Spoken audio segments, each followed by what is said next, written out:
Kementerian Luar Negeri ya.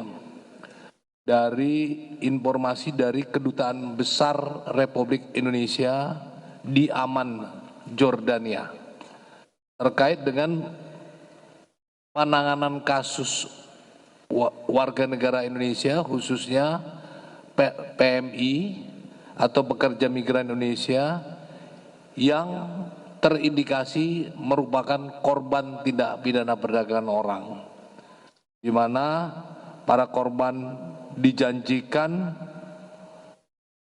untuk bekerja di luar negeri secara ilegal. Begitu juga jaringan yang ada di Turki dan juga jaringan yang ada di Abu Dhabi, Uni Emirat Arab. Baik, untuk mempersingkat waktu, kami mempersilakan Pak Juhandani, Direktur Tindak Pidana Umum Baris Krim Polri, untuk memberikan penjelasan. Waktu dan tempat kami persilakan. Terima kasih yang kami hormati.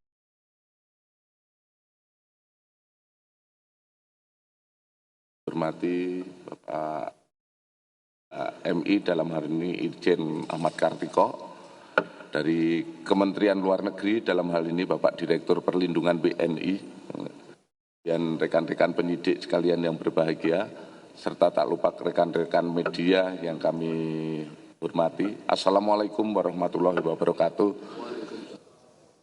Selamat siang dan salam sejahtera buat kita semua. Om Swastiastu. Pada kesempatan ini kami akan merilis tentang dua jaringan, yaitu pertama adalah jaringan terkait dengan tindak pidana perdagangan orang, yaitu jaringan Indonesia Amman Jordania Arab Saudi, atau sering disebut jaringan ZA dan jaringan AS. Kemudian yang kedua, jaringan Indonesia Turki Abu Dhabi atau jaringan OP. Yang pertama adalah pengungkapan jaringan Indonesia Amman Jordania dan Arab Saudi, yaitu pengungkapan ini diawali dengan adanya informasi dari Kedutaan Besar RI di Amman Jordania tentang penanganan kasus WNI atau PMI yang terindikasi sebagai korban TPPO, di mana para korban dijanjikan pekerjaan secara ilegal ke negara tujuan Arab Saudi melalui Jordania sebagai negara transit, yang mengakibatkan warga negara Indonesia tersebut tereksploitasi secara tenaga. Kemudian dalam mendalami informasi ini kami bekerja sama melaksanakan penyelidikan mulai pendalaman para korban, menyita barang bukti, kemudian berkoordinasi baik itu dengan beberapa wilayah di setempat, kemudian dengan Kementerian Luar Negeri, termasuk dengan imigrasi. Kami setelah melaksanakan koordinasi, akhirnya kami bisa menetapkan satu orang tersangka, beberapa orang tersangka. Yang pertama adalah saudara MA, laki-laki 53 tahun yang ditangkap di Karawang, Jawa Barat pada tanggal 21 Februari 2023. Yang bersangkutan berperan sebagai perekrut korban di daerah asal Jawa Barat, dan selanjutnya menyerahkan korban kepada SR dengan keuntungan yang diperoleh MA sebesar 3 juta per orang. Tersangka kedua adalah saudara ZA, laki-laki 54 tahun, ditangkap di Kramat Jati, DKI, berperan sebagai yang memproses dan membiayai keberangkatan korban ke negara Arab Saudi dan berhubungan langsung dengan perekrutan di negara Arab Saudi. Dari hasil tersebut keuntungan yang diperoleh YTA adalah 6 juta per orang. Kemudian yang ketiga adalah tim terus mengembangkan jaringan ini. Pada tanggal 27 Februari tim berhasil menangkap saudara SR, laki-laki 53 tahun di Jakarta Timur, yang bersangkutan berperan sebagai pengurus paspor. Kemudian menerima korban dari MA, membantu proses baik itu kesehatan, penyediaan tiket dan lain sebagainya, di mana SR memperoleh keuntungan 4 juta per orang. Kemudian dari jaringan AS pada tanggal 22 Maret tim berhasil menangkap 2 orang lagi, yaitu saudara RR 38 tahun ditangkap di Sukabumi, Jawa Barat, berperan menyediakan tempat penampungan, memproses keberangkatan para korban ke negara tujuan Arab Saudi, kemudian menyiapkan paspor, visa, dan lain sebagainya, dan menyerahkan korban kepada saudara AS, selanjutnya merekrut korban, menyerahkan ke AS, dan RR juga mengirim korban secara langsung ke negara Arab Saudi. Kemudian dia korban yang sudah ada sekitar 6-10 orang dengan keuntungan yang diperoleh masing per orang itu rata-rata 6.500.000. Selanjutnya tersangka yang lainnya adalah saudara AS, laki-laki 58 tahun, ditangkap di Duren Sawit, Jakarta Timur, berperan menyediakan tempat penampungan dan memproses keberangkatan para korban ke negara tujuan Arab Saudi. AS memiliki hubungan langsung dengan perekrut di negara Arab Saudi. Kemudian keuntungan yang diperoleh saudara AS adalah 5 juta per orang. Dari penggeledahan yang dilaksanakan oleh tim di rumah para tersangka, ditemukan berbagai dokumen terkait perekrutan dan pengiriman pekerja migran secara ilegal. Dilihat dari barang bukti yang ada, yaitu kita mendapatkan 97 buah paspor yang diduga milik korban, baik yang akan ataupun yang gagal diberangkatkan. Kemudian tiket pesawat 2 lembar, surat pernyataan 2 lembar, buku catatan 17 buah, print out rekening koran Bank BRI 4 lembar, buku rekening BCA 4 buah, buku rekening BNI 4 buah, buku rekening BRI 3 buah, buku rekening Mandiri 5 buah, handphone 6 unit, dan boarding pass pesawat Etihad 17 lembar. Dari hasil penelusuran ditemukan data bahwa korban yang dikirim oleh tersangka itu mungkinan bukan hanya yang sudah ada saat ini, tapi mungkin juga akan terus berkembang karena sudah banyak yang dikirim. Kemudian aktivitas perekrutan PMI secara ilegal ini dilaksanakan sejak tahun 2015. Jadi kalau kita jumlah mungkin perhitungan kami mencapai 1.000 orang korban yang sudah dikirim. Adapun modus operandi yang dilakukan para tersangka yaitu menjanjikan para korban untuk bekerja di negara Arab Saudi dengan gaji sebesar 1.200 rial per bulan. Namun proses perekrutan, pengiriman tanpa melalui prosedur tentu sesuai ketentuan, sehingga keberangkatan korban ke Yordania dengan menggunakan visa turis atau pariwisata, kemudian menampung sementara para korban di Yordania untuk menunggu proses penerbitan visa untuk masuk ke negara Arab Saudi. Dari pengembangan kasus ini, tadi kami sampaikan, kita terus bekerja sama dengan PPATK untuk mengetahui aliran transaksi keuangan milik tersangka dan jaringan untuk menjerat aktor intelektual di balik dan pihak-pihak yang terlibat dalam memuluskan pengiriman pekerja migran secara ilegal ini. Dari hasil penyelidikan dan pengakuan tersangka, jaringan ini sudah mengirim PMI ilegal sejak 2015 ya. 2015 dan diperkirakan sekitar 1.000 orang sudah menjadi korban. Kemudian tindak lanjut tentu saja kita akan terus menanggulangi permasalahan ini dengan bekerja sama dengan Kementerian Luar Negeri di Bupinter untuk membantu pengungkapan jaringan yang berada di luar negeri dan untuk membantu mengidentifikasi kira-kira para korban yang telah diberangkatkan oleh jaringan ini.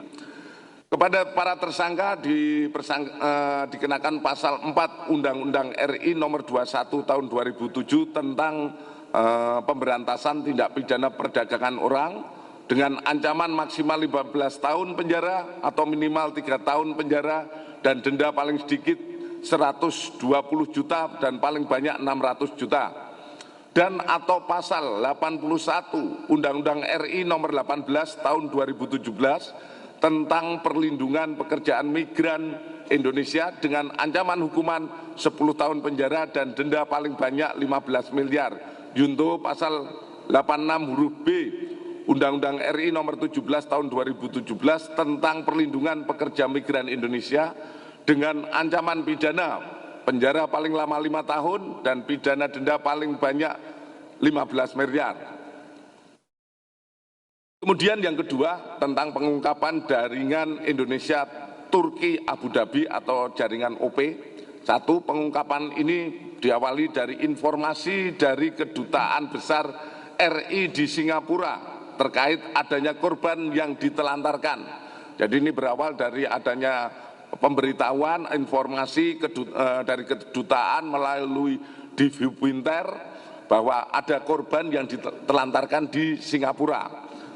Kemudian dari informasi tersebut penyelidik kita melaksanakan pendalaman kepada korban.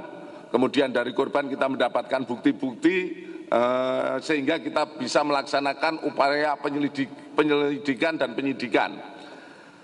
Dan pada tanggal 30 Maret 2023 tersangka OP seorang perempuan berhasil dalam hal ini kami bekerja sama dengan Polda Bali, kita dapat menangkap tersangka di daerah Bali di mana saudara OP ini berperan sebagai penyedia tempat penampungan dan memproses keberangkatan para korban ke negara tujuan mulai dari penyiapan paspor, visa dan melakukan tes kesehatan.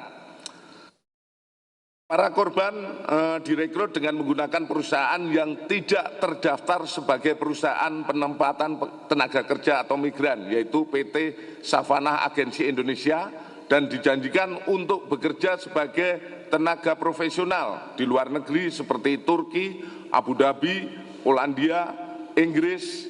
Kemudian saudara OP meminta pada korban untuk membayar sebesar 15 juta sampai dengan 40 juta rupiah sebagai biaya pengurusan keberangkatan para korban ke luar negeri.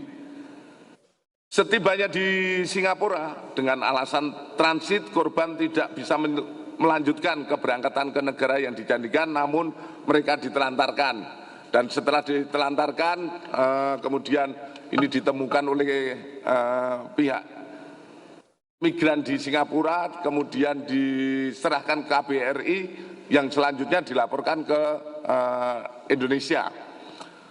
Dari keterangan tersangka, ini ada beberapa korban yang dikirim secara ilegal ke negara lain, yaitu ke negara Dubai sebanyak 15 orang, ke negara Turki sebanyak 26 orang. Barang bukti yang sudah disita adalah 5 buah paspor, 4 lembar tiket pesawat, 4 lembar bukti pembayaran, 4 bendel dokumen perusahaan PT Savannah Agency. Kepada yang bersangkutan dikenakan pasal 4 Undang-Undang RI nomor 21 tahun 2007 tentang pemberantasan tindak pidana perdagangan orang dengan ancaman maksimal 15 tahun dan minimal 3 tahun. Dan denda paling sedikitnya 120 juta dan paling banyak 600 juta. Dan atau pasal 81 Undang-Undang RI nomor 18 tahun 2017 tentang perlindungan pekerja migran Indonesia dengan ancaman maksimal 10 tahun penjara dan denda paling banyak 15 miliar. Demikian yang kami sampaikan, lebih dan kurangnya terima kasih. Akhir kata, wassalamualaikum warahmatullahi wabarakatuh. Terima kasih, selamat siang dan salam sejahtera buat kita semua. Terima kasih Bapak Direktur Tindak Pidana Umum Baris Krim Polri, Pak Juandani. Selanjutnya kami memberikan kesempatan kepada Deputi Penempatan dan Perlindungan Kawasan Eropa dan Timur Tengah, Bapak Irjen Polisi Ahmad Kartiko. Waktu dan tempat kami persilakan, Pak. Terima kasih Pak Karopenmas, Pak Dirpidum, Pak Direktur Pelindungan Warga Negara Indonesia, kemudian Pak Sestama BP2MI, rekan-rekan wartawan, jurnalis, media sekalian. Selamat siang. Assalamualaikum warahmatullahi wabarakatuh. Om Swastiastu, Namo Buddhaya, salam kebajikan. Kami dari BP2MI menyampaikan apresiasi yang sebesar-besarnya atas kinerja Polri, Bareskrim Polri, sampai dengan dari tingkat Mabes Polri sampai dengan Polres dalam upaya memberikan perlindungan terhadap para pekerja migran Indonesia.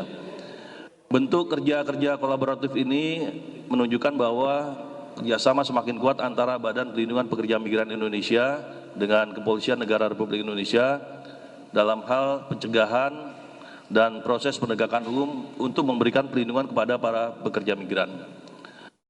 Dari kami, sikap BP2MI tidak akan pernah bergeser, yaitu bahwa sindikat penempatan ilegal, penempatan pekerja migran Indonesia, serta pelaku kejahatan terhadap pekerja migran harus diperangi dan tidak boleh ditolerir, yang mana para pelakunya harus dikenakan sanksi hukum yang seberat-beratnya, baik dipenjarakan secara fisik dan dimiskinkan hartanya yang diperoleh dari hasil kejahatan ini. Jadi kami tidak pidana pencucian uang yang kemudian BP2MI terus mendorong semua kementerian lembaga untuk secara sungguh-sungguh memperkuat kerja kolaborasi dalam memerangi sindikat penempatan ilegal pekerja migran, karena ini amanat dari Undang-Undang 18 tahun 2017 pasal 39 sampai dengan pasal 42 bahwa amanatnya terhadap pemerintah pusat, kemudian pemerintah provinsi, pemerintah kabupaten kota sampai dengan pemerintah desa untuk memberikan perlindungan terhadap para pekerja migran ini dan untuk menghindari mereka dari kejahatan terhadap kemanusiaan yang sangat luar biasa. Sehingga para pelaku maupun yang membacking ini harus berani dinyatakan sebagai musuh negara. Dan terakhir adalah bahwa saatnya negara hadir, negara tidak boleh kalah dan hukum harus bekerja. Terima kasih Pak Ramadan. Terima kasih Pak Ahmad Kartiko, Pak Deputi Penempatan dan Perlindungan WNI Kawasan Eropa dan Timur Tengah. Selanjutnya kami mempersilakan kepada Pak Yuda Nugraha, yang jabatan sehari-hari beliau adalah Direktur Perlindungan Warga Negara Indonesia, Direktorat Jenderal Protokol dan Konsuler Kementerian Luar Negeri. Waktu dan tempat kami persilakan. Terima kasih Bapak Karopenmas, yang kami hormati Bapak Dirtipidum, Wadir Tipidum, yang kami hormati Bapak Deputi Kartiko dari BP2MI dan juga Bapak Sestama, Bapak Rinaldi dari BP2MI dan juga teman-teman media. Pertama-tama kami ingin menyampaikan apresiasi yang setinggi-tingginya kepada Bareskrim Polri untuk keberhasilannya mengungkap kasus TPPO ini. Ini adalah bentuk dari kehadiran negara, bukan hanya dalam konteks penanganan korban, namun juga dalam konteks penegakan hukum. Kementerian Luar Negeri menaruh perhatian khusus terkait dengan penanganan kasus TPPO, karena kami mencatat terjadi lonjakan yang begitu tinggi dari kasus-kasus TPPO yang dialami oleh warga negara Indonesia yang ada di luar negeri. Sebagai informasi, pada tahun 2021 total ada 361 kasus TPPO yang melibatkan warga negara Indonesia di luar negeri, dan tahun selanjutnya, tahun 2022 melonjak lebih dari 100% menjadi 752 kasus. Tentu kita perlu mencermati angka ini, ya. Selain peningkatan yang begitu tinggi, ya, lebih dari 100% menjadi 752 kasus tahun lalu, kita perlu mencermati bahwa angka ini, ya, kemungkinan besar just the tip of the iceberg, hanya puncak gunung es. Ya, artinya masih banyak korban di luar sana yang mungkin tidak dapat melapor. Ya, sebagaimana tadi sudah disampaikan oleh Pak Dirtipidum bahwa pelaku jaringan aman sudah bekerja sejak tahun 2015 dan jumlah korbannya mencapai 1000. Ya, ini yang perlu kita perhatikan. Nah, kemudian dari sisi penegakan hukum, ini adalah bentuk kehadiran negara. Sejak awal untuk kasus aman ini, pada tanggal 9 Mei tahun 2022, KBRI Aman yang ada di Yordania menerima laporan adanya 25 WNI kita yang terlantar di sana, stranded. Dan kemudian bekerjasama dengan otoritas kepolisian Yordania pada tanggal 11 Mei kita lakukan langkah-langkah penyelamatan. Setelah dilakukan penanganan di Yordania, pada bulan Juni kita fasilitasi repatriasi ada total 23 yang kita pulangkan saat itu, dan kemudian kita serahkan kepada Barreskrim Polri untuk ditindaklanjuti. Dan alhamdulillah, sebagaimana teman-teman media lihat bahwa sudah ada pelaku yang sudah kita tangkap. Nah, dalam konteks tersebut, sekali lagi kami menyampaikan apresiasi kepada Barreskrim Polri dan juga BP2MI untuk kerjasama yang baik untuk pengungkapan kasus ini. Namun, melalui teman-teman media, kami juga ingin menghimbau bahwa penanganan korban di luar negeri serta penegakan hukum tidak cukup untuk mengatasi akar masalah. Akar masalah perlu diatasi secara komprehensif, termasuk langkah-langkah pencegahan yang efektif. Nah, untuk salah satu langkah pencegahan yang efektif tersebut adalah public awareness campaign. Bagaimana meningkatkan kesadaran masyarakat untuk berhati-hati terhadap modus tindak pidana perdagangan orang. Ya. Ada hal-hal yang dapat kami sampaikan di sini, mohon bantuan teman-teman media bisa disampaikan kepada publik. Beberapa modus yang perlu diperhatikan. Pertama, berhati-hati terhadap tawaran bekerja ke luar negeri, ya, yang banyak disampaikan melalui jaringan sosmed ataupun calo atau sponsor. Sebagai informasi, saat ini pemerintah Indonesia masih menerapkan moratorium ke Timur Tengah, ke 14 negara di Timur Tengah. Sehingga ketika ada tawaran bekerja sebagai PLRT di Timur Tengah, bisa dipastikan itu tidak sesuai prosedur. Kemudian kedua, jangan berangkat ke luar negeri untuk bekerja melalui calo atau sponsor. Berangkatlah melalui jalur yang resmi, melalui Dinas Tenaga Kerja daerah setempat maupun oleh BP3MI yang ada di daerah masing-masing. Ketiga, jangan menerima uang fit. Ya, uang fit atau uang panjer yang biasa disampaikan oleh calo atau sponsor, besarannya bervariasi antara 5 sampai 10 juta, jangan pernah menerima. Karena itu adalah bentuk jeratan hutang. Dan itu adalah salah satu unsur pidana dalam TPPO.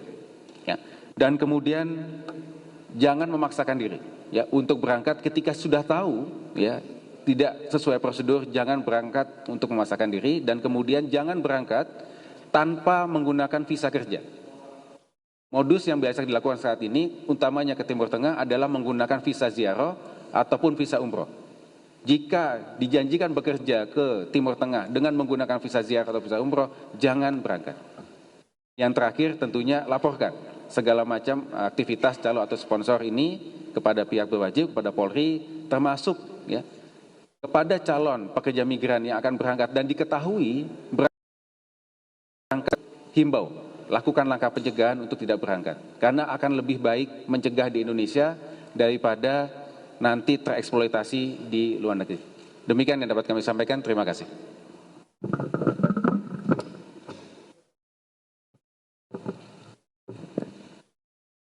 Baik rekan-rekan, setelah mendengar penjelasan dari Pak Direktur Tindak Pidana Umum, kemudian juga dari Pak Deputi dari BP2MI, dan terakhir tadi dari Pak Direktur Perlindungan WNI dari Kemenlu.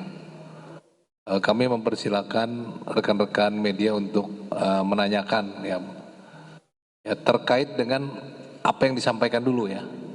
Silakan.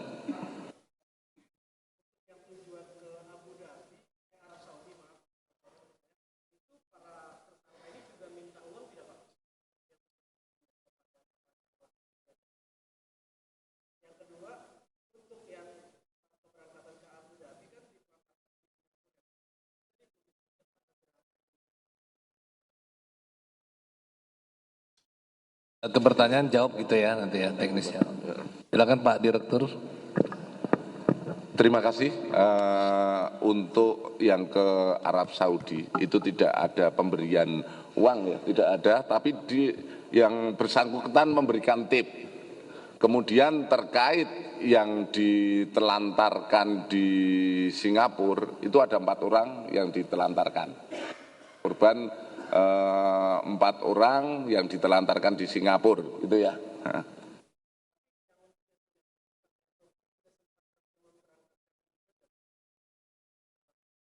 sebelumnya sudah ada yang berangkat.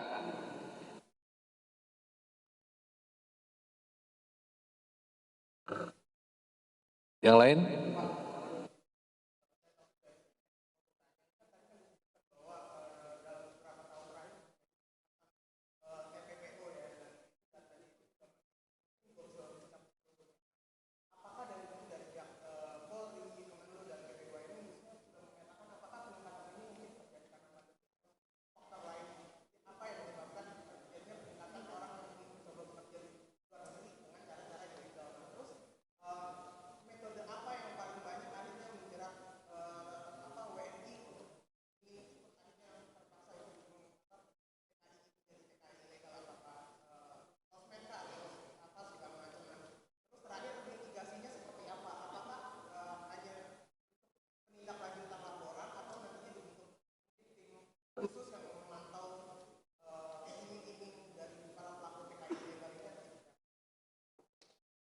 Silakan Pak Dirtipidum. Terima kasih. Mungkin yang perlu kami sampaikan adalah data ini berkaitan dengan proses penyidikan dulu ya. Data proses penyidikan ini kok semakin meningkat. Tentu saja ini berkat adanya peningkatan kinerja anggota Polri yang di lapangan. Itu pertama. Kemudian dari data berbagai penindakan itu kita mendapatkan data di mana ada pengembangan kasus yang selama ini tidak pernah kita terungkap, namun ini sudah berjalan. Kemudian hal ini disebabkan tentu saja berbagai sampelnya itu dari hasil pemeriksaan juga banyak sekali. Ada yang karena iming-iming ya, dengan bujuk rayu diiming-imingi gaji yang lebih besar yang menyangkut lebih besar daripada UMR mungkin, sehingga mereka berkeinginan bekerja di luar negeri. Kemudian di samping itu juga dengan ruang lingkup kerja yang mereka dapatkan lebih menjanjikan. Ini hal-hal yang selalu disebarkan kepada masyarakat. Hal ini metodenya tentu saja dengan berbagai macam. Ada yang melalui pendekatan perorangan, ada yang melalui dengan medsos dan lain sebagainya. Selebaran itu juga ada, bahkan dari mulut, dari door to door juga dilaksanakan. Kemudian metode pencegahan tentu saja kita juga tidak henti-hentinya, kita juga yang saat ini dari Kementerian Luar Negeri dengan imigrasi dengan beberapa pihak terus bekerja sama dengan upaya yang kiranya bisa mencegah ini tidak terjadi lagi, atau yang jelas kita bisa mencegah kejadian ini. Mungkin itu dari kami, mungkin dari Kementerian mungkin bisa menyampaikan. Baik, terima kasih. Terkait dengan peningkatan angka kasus, kalau kita bisa dekati terkait dengan pull factor dengan push factor. Kalau kita lihat dari push factornya dari sisi Indonesia, mayoritas ketika kita melakukan wawancara terhadap korban, alasan kemiskinan, mencari pekerjaan, seperti itu. Dan kemudian ada iming-iming uang fit, ya, tadi yang disampaikan, uang fit diberikan oleh calo atau sponsor, ya, itu menarik perhatian, sehingga kemudian mereka berangkat ke luar negeri. Nah, kemudian untuk pull factornya dari sisi negara tujuan, pertama iming-iming gaji yang tinggi. Ini yang banyak terjadi, dan kemudian kalau untuk kawasan Timur Tengah, utamanya ke Saudi, motivasinya juga ingin berumroh, seperti itu. Ini yang perlu diperhatikan. Nah, kemudian bagaimana langkah-langkah pencegahan? Dalam berbagai macam kesempatan kami mengusulkan ada 4 strategi, 4Ps. Pertama, prosecution of victim. Bagaimana negara hadir untuk menangani korban. Jadi ketika korban sudah teridentifikasi sebagai korban TPPO, bagaimana negara bisa melakukan pelindungan sejak eksploitasi di luar negeri hingga kita repatriasi ke Indonesia. Proses rehabilitasi dan reintegrasi di Indonesia. Kemudian yang kedua, P yang kedua, prosecution, yaitu penegakan hukum.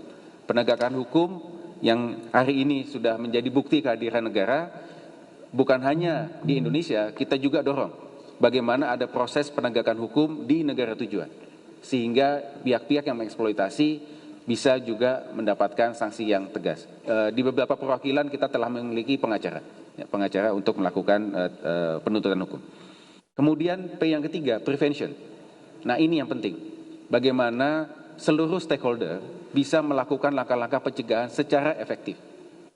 Bukan hanya menjadi tanggung jawab pemerintah, namun juga tentunya seluruh pemangku kepentingan yang ada. Tadi kami tegaskan langkah-langkah untuk mengetahui dan mewaspadai modus-modus TPPO itu sangat penting. Kami perlu sampaikan juga, ada beberapa orang yang sudah paham, sudah tahu, namun nekat. Nah ini yang perlu dicegah. Jadi bagaimana tingkat kesadaran masyarakat, jangan ya, tujuan ingin berangkat ke luar negeri itu tentu adalah hak semua warga negara untuk meningkatkan kesejahteraan. Namun silakan, lakukanlah dengan cara yang benar. Artinya kalau nekat berangkat menggunakan cara yang salah, tujuan awal ingin meningkatkan kesejahteraan, justru akhirnya malah tereksploitasi di luar negeri.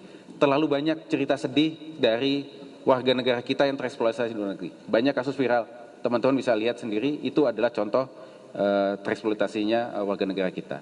P yang ketiga adalah partnership, kerjasama. Kerjasama baik di tingkat nasional, dalam hal ini Kemlu, Barreskrim Polri, BP2MI, Kemenaker, dan segala unsur yang ada di tingkat nasional. Kita telah memiliki gugus tugas penanganan TPPO, kita akan terus tingkatkan. Kemudian partnership dengan negara tujuan, kita telah memiliki beberapa MOU penanganan TPPO.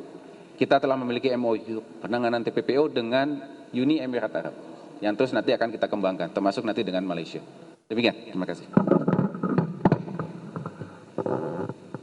Dari Pak Deputi.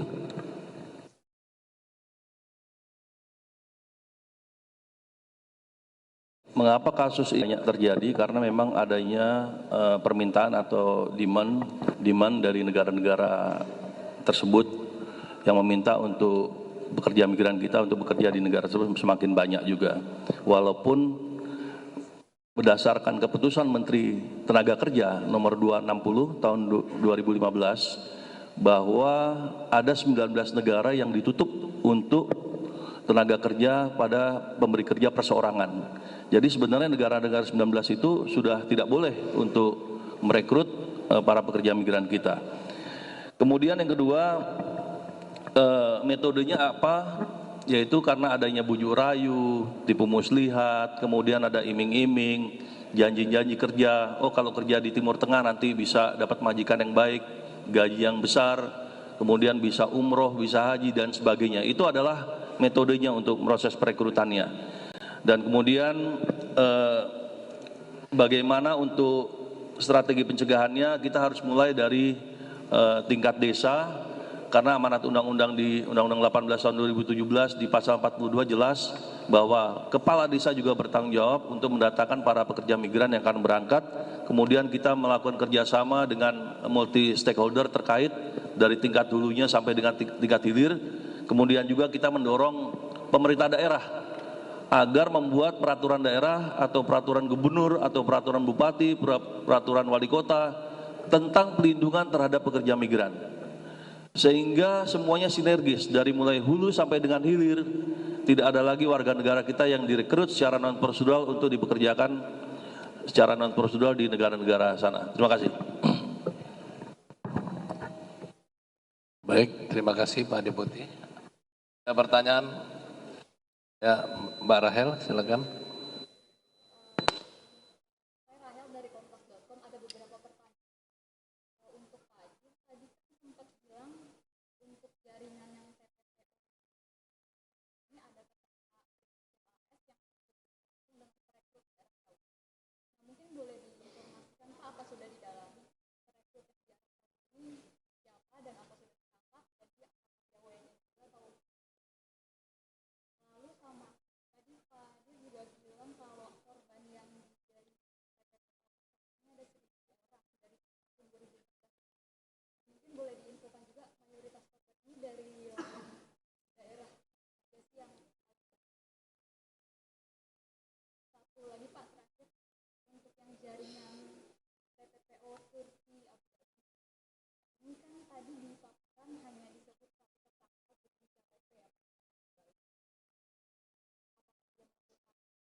Langsung dijawab aja Pak Dir.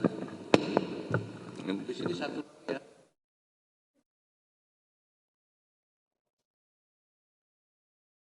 Terima kasih yang ditanyakan tentang jaringan AS yang ada hubungannya dengan perekrut di Arab Saudi sendiri. Ini memang sedang dari hasil pemeriksaan itu ada beberapa yang memang disebutkan oleh tersangka ini. Namun untuk kepentingan penyidikan sementara belum bisa kami sampaikan, nanti lebih lanjut setelah ini secara utuh sudah bisa kita ungkap, nanti kita sampaikan lebih lanjut.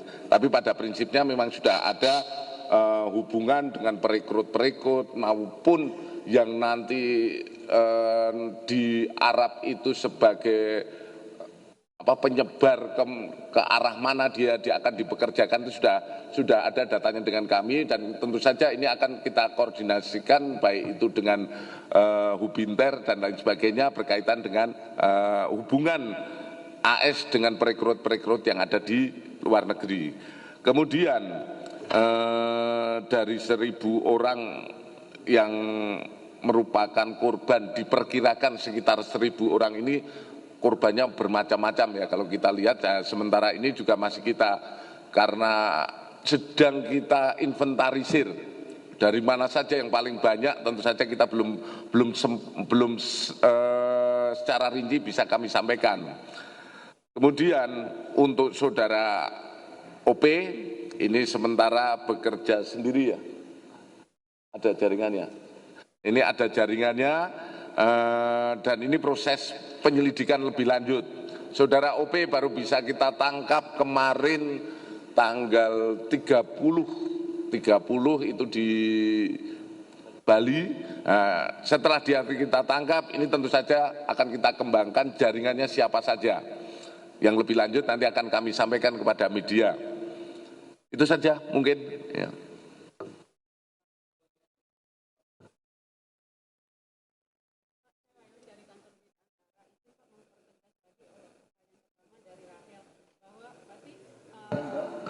Maskernya dibuka aja dulu sementara. Bahwa jaringan ini tidak sendiri, artinya mereka punya link di luar negeri. Mengingat tadi kata Bapak ada supply and demand ya Pak ya. Berarti dia tidak berdiri sendiri ya Pak ya, ada orang di sananya. Terus yang kedua, kemarin kan bulan Maret Bapak juga mengungkap TPPO juga. Apakah jaringan ini dengan jaringan yang lain-lainnya saling terkait atau tidak? Itu yang kedua. Terus Pak, kan warga jadi PMI karena tertarik dengan gajinya, mungkin di situ tidak sejahtera. Mereka pelaku sendiri, kenapa mau memperdagangkan orang? Apa sih keuntungannya? Apa yang membuat mereka mau melakukan usaha seperti ini? Terima kasih. Memang ini tadi disampaikan bahwa kita negara tidak boleh, negara harus selalu hadir dalam penanganan TPPO.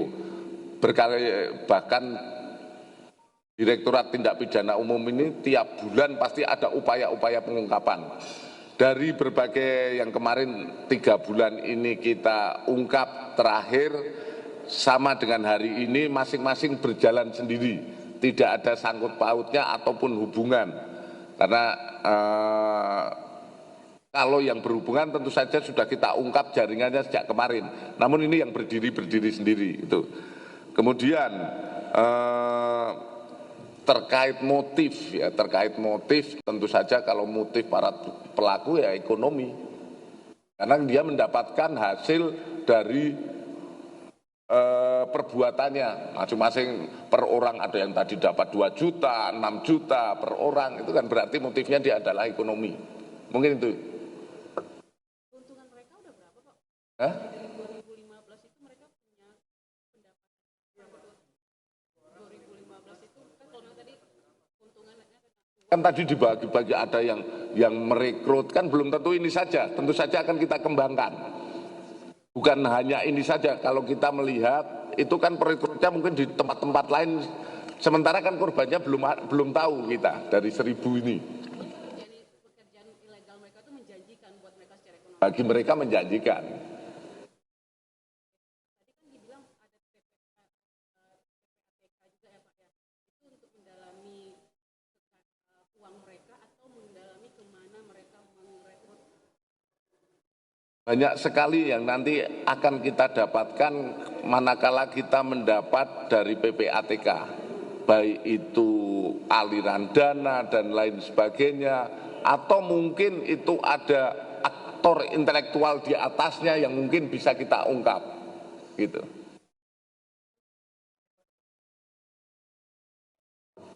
Satu aja ya pertanyaannya ya.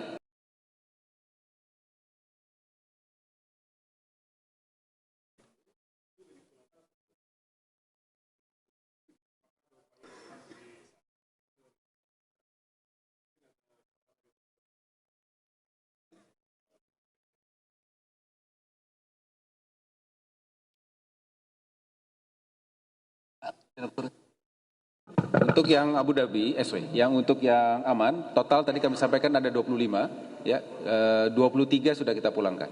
Ya. Yang 2 memilih untuk tetap bekerja. Itu kan kita menggunakan pendekatan victim center approach, ya. Yang 23 memang ingin dipulangkan, kita fasilitasi pulangannya ke Indonesia. Baik ya, terima kasih Direktur. Barangkali mungkin dari saya mau nambahin sedikit. Kebetulan saya juga dulu pernah menjadi Kasubdit di namanya dulu masih BNP 2 TKI, ya. Saya keliling di 18 negara. Kalau kita bicara TPPO, rekan-rekan fokusnya jangan bicara bisnis, tapi adalah terhadap resiko daripada TPPO, dampak yang ditimbulkan daripada TPPO. Bisa jadi rekan-rekan di sini menjadi korban TPPO, tapi perlu rekan-rekan media ketahui, saudara-saudara kita ketika dia berangkat sebagai ilegal di sana, maka posisi dia bisa jadi pelaku. Yang jelas mereka menjadi pelaku. Saya melihat langsung, tidak usah jauh-jauh ya, di Malaysia, bahwa korban TPPO kita yang di sini dibilang korban, di sana menjadi pelaku. Di sana mereka ada yang umurnya anak-anak di bawah umur, mereka disimpan atau diamankan di rumah perlindungan anak-anak, tapi posisinya mereka seperti tahanan. Apalagi yang laki-laki ya, sebelum ketika ditangkap oleh immigration Malaysia, mereka tidak hanya langsung dipulangkan, tapi dia harus menjalankan hukuman dulu, baik hukuman penjara maupun menjalani pecutan, ya. Saya melihat dengan mata kepala sendiri bahwa warga negara Indonesia tersebut sebelum menjalani hukuman disabet atau dipecut kalau bahasa di sana, ya. Bukan cuma sampai biru-biru, tapi sampai berkoreng-koreng, berluka-luka, ya. Nah, jadi sekali lagi ketika bicara TPPO ini bukan hanya pelaku mendapatkan keuntungan saja, tapi dampak daripada korban TPPO tersebut, dampak lahir dan batin, ya. Mereka. Nah, ini kita membukakan bahaya. Pak Deputi, kami mohon izin menambahkan tadi. Baik, rekan-rekan, tidak ada lagi, kita tutup ya. Terima kasih. Kita akhiri. Wassalamualaikum warahmatullahi wabarakatuh. Waalaikumsalam. Oh ya.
Ya, langsung ya ditanya.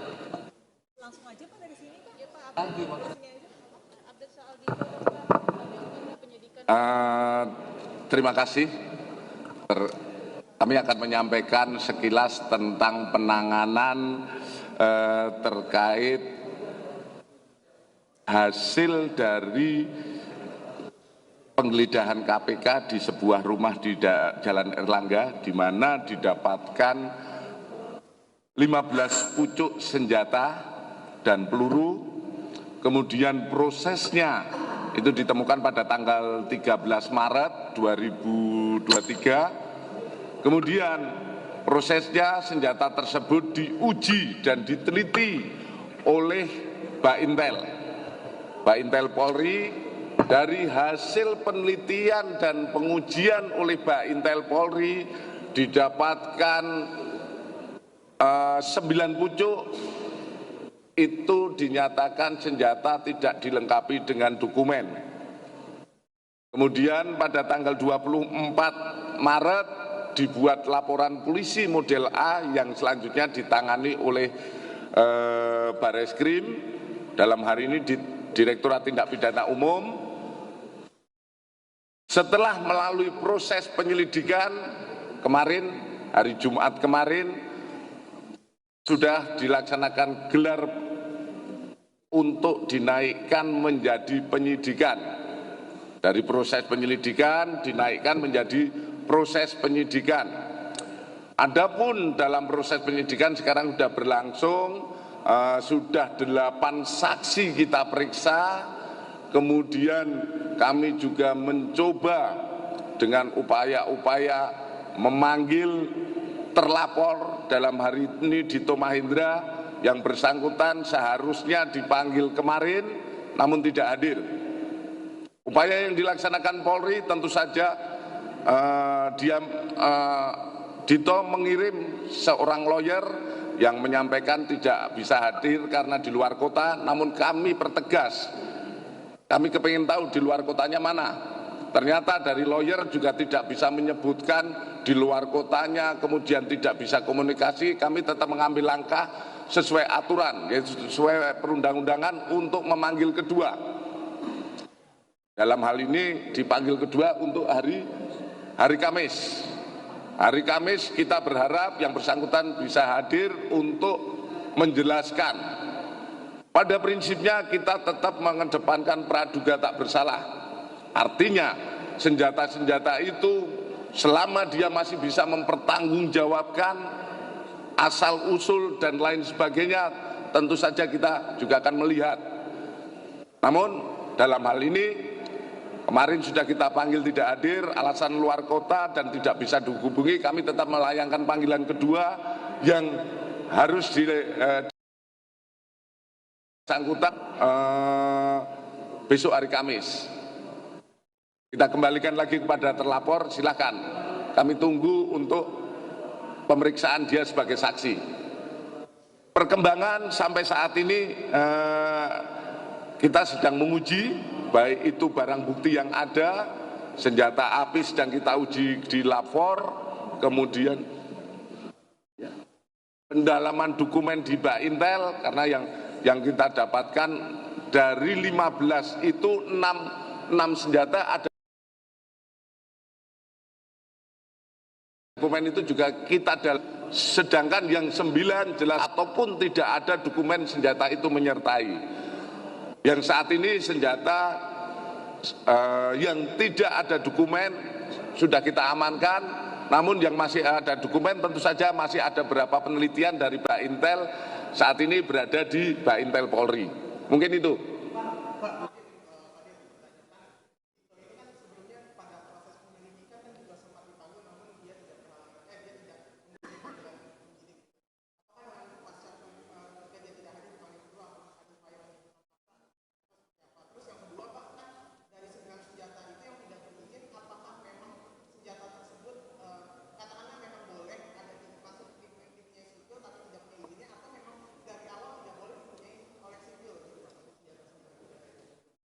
Terima kasih. Pada proses penyelidikan itu kan kita mengklarifikasi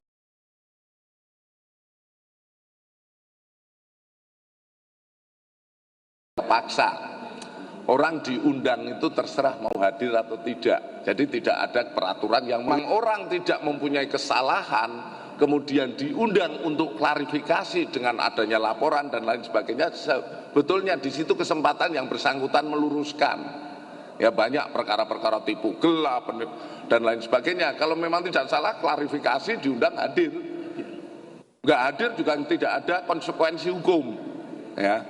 Kemudian setelah dari proses penyelidikan yang kita dapatkan, kita mendapatkan sebuah bentuk perbuatan pidana di mana menyimpan dan lain sebagainya terkait senjata api, sehingga kita meyakini bahwa ini terjadinya sebuah tindak pidana. Yang kita laksanakan selanjutnya adalah upaya menaikkan penyidikan. Dalam proses penyidikan ini tentu saja kita sudah bisa melaksanakan upaya paksa. Ya, kalau sekarang kita panggil nggak hadir, kita panggil kedua, aturannya kan begitu. Tidak panggil kedua nggak hadir, ya nanti kita penyidik kita lengkapi dengan surat perintah membawa yang bersangkutan. Kemudian seperti tadi saya sampaikan, kita tetap praduga tak bersalah. Senjata memang didapatkan di sebuah rumah, tapi kita belum tahu ini sejauh mana. Walaupun rumah itu kita pastikan milik seseorang yang dihuni oleh seseorang, tapi itulah yang nanti penyidikan harus kita buktikan. Orang memiliki senjata api tentu saja ada aturannya. Ya, manakala dia tidak dilengkapi dengan dokumen atau surat-surat yang harus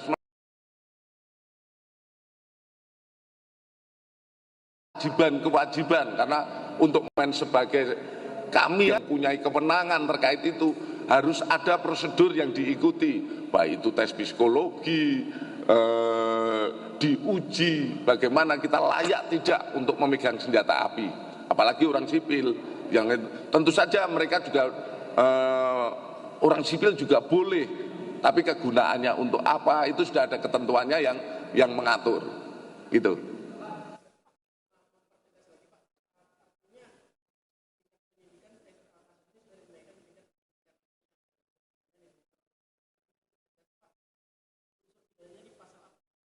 Terima kasih. Terkait dengan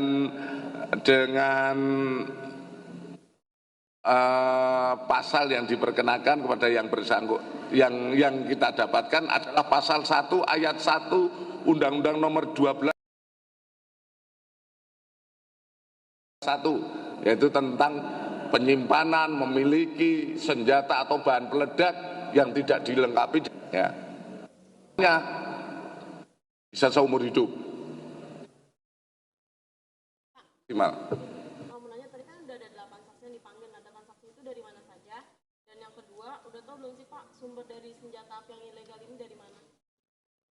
Nah, kalau saksi mohon maaf nggak boleh saya sampaikan ya. Nah, tapi yang jelas saat ini sudah ada saksi, baik itu saksi pelapor, saksi yang ada di TKP, saksi yang mengetahui tentang adanya dokumen-dokumen, itu sudah kita periksa 8 orang, tinggal penambahan beberapa saksi lagi. Kemudian yang terakhir apa? Sumber senjata nanti kita jawab setelah Dito bisa kami periksa, karena dari Dito lah yang bisa menyampaikan kami sumber senjata ini dari mana. Kami juga belum mengetahui apakah senjata itu milik Dito atau bukan, tapi yang jelas kita dapatkan di rumah saudara Dito. Ya, adil dong. Yang lain lagi, 1 orang lagi. Udah cukup ya? Cukup ya? Cukup. Udah terakhir. Mewakili teman-teman ya.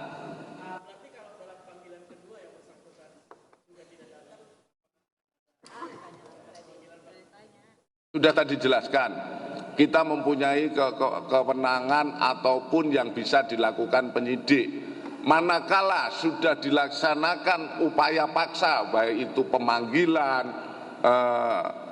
orang tidak hadir harus memberikan alasan. Manakala alasan tidak masuk akal, kita melayangkan panggilan kedua. Kalau panggilan kedua itu juga penyidik sudah dilengkapi dengan perintah membawa. Itu diperlakukan baik kepada saksi. Ya. Oke, itu saja. Ya, boleh.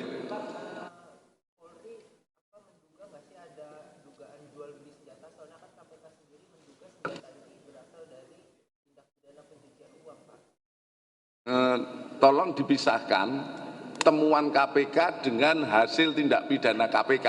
KPK melaksanakan penyidikan terkait TPPU terkait kasus korupsi. Saat menggeledah sebuah rumah ditemukan senjata. Kalau itu berkaitan dengan tindak pidana korupsi atau TPPU-nya KPK, tentu saja senjata itu disita oleh KPK. Berarti senjata itu tidak ada kaitannya dengan penanganan KPK. Oke? Cukup ya, Sudah? teman-teman. Cukup? Ya, terima kasih teman-teman. Ya? Oke, ya. Ini yang